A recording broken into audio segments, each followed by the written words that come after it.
കാസർഗോഡ് ചെർക്കളയിലെ ദേശീയപാത വികസനവുമായി ബന്ധപ്പെട്ട് ജനങ്ങൾ അനുഭവിക്കുന്ന കടുത്ത യാത്രാക്ലേശത്തിന് അടിയന്തര പരിഹാരം കാണുമെന്ന് ജില്ലാ കളക്ടർ അർജുൻ പാണ്ഡ്യൻ. 4 വർഷമായിട്ടും ടൗണിലെ നിർമ്മാണ പ്രവർത്തനങ്ങൾ പൂർത്തിയാകാത്തതിനെ തുടർന്ന് വലിയ ദുരിതത്തിലാണ് ജനങ്ങൾ.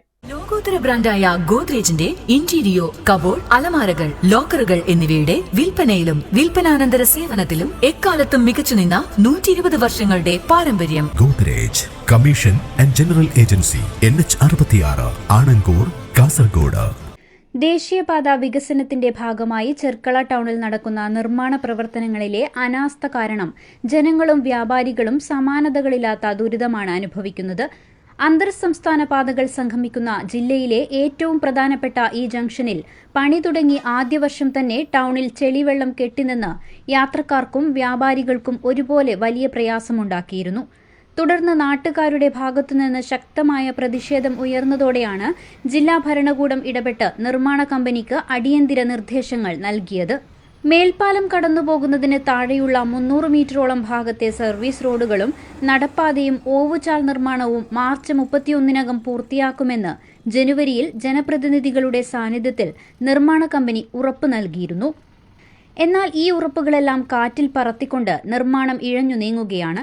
ശാസ്ത്രീയമല്ലാത്ത നിർമ്മാണ രീതി കാരണം നിരവധി അപകടങ്ങളാണ് ഈ ഭാഗത്ത് പതിവായിരിക്കുന്നത്.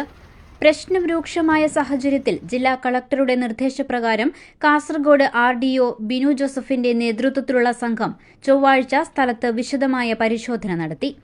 ഓവുചാൽ നിർമ്മാണം പൂർത്തിയാക്കാത്തത് ടൗണിൽ വലിയ രീതിയിലുള്ള ചെളിവെള്ളക്കെട്ടിന് കാരണമാകുമെന്ന് RDO സ്ഥിരീകരിക്കുകയും ദേശീയപാത അധികൃതരെ ഈ ഗുരുതര സാഹചര്യം ധരിപ്പിക്കുകയും ചെയ്തിട്ടുണ്ട്. തുടർന്ന് കലക്ടർ മാഹിന്റെ നേതൃത്വത്തിൽ ജനപ്രതിനിധികളും കർമ്മസമിതി ഭാരവാഹികളും കളക്ടറെ കണ്ട് അടിയന്തരമായ ഇടപെടണമെന്നാവശ്യപ്പെട്ട് നിവേദനം നൽകി. ഇതിന്റെ അടിസ്ഥാനത്തിൽ ദേശീയപാത അധികൃതർ ചെർക്കള സന്ദർശിച്ച് വിശദമായ റിപ്പോർട്ട് ഉടൻ സമർപ്പിക്കാൻ കളക്ടർ കർശന നിർദ്ദേശം നൽകിയിട്ടുണ്ട്. മഴ ശക്തമാകുന്നതിന് മുൻപ് സർവീസ് റോഡുകളുടെയും ഓവുചാലുകളുടെയും പണി പൂർത്തിയാക്കിയില്ലെങ്കിൽ ശക്തമായ ജനകീയ പ്രക്ഷോഭത്തിലേക്ക് നീങ്ങാനാണ് വ്യാപാരികളുടെയും നാട്ടുകാരുടെയും തീരുമാനം. അധികൃതരുടെ ഭാഗത്തുനിന്ന് അടിയന്തര നടപടിയുണ്ടാകുമെന്ന കളക്ടറുടെ ഉറപ്പിലാണ് ഇപ്പോൾ നാട്ടുകാർ പ്രതീക്ഷ അർപ്പിച്ചിരിക്കുന്നത്. വരും ദിവസങ്ങളിൽ നിർമ്മാണ പ്രവർത്തനങ്ങൾക്ക് വേഗത കൂടുമോ അതോ വരാനിരിക്കുന്ന മഴക്കാലം ജനങ്ങൾക്ക് കൂടുതൽ ദുരിതമായി മാറുമോ എന്ന് കണ്ടറിയണം. News 14 live, Kasaragod.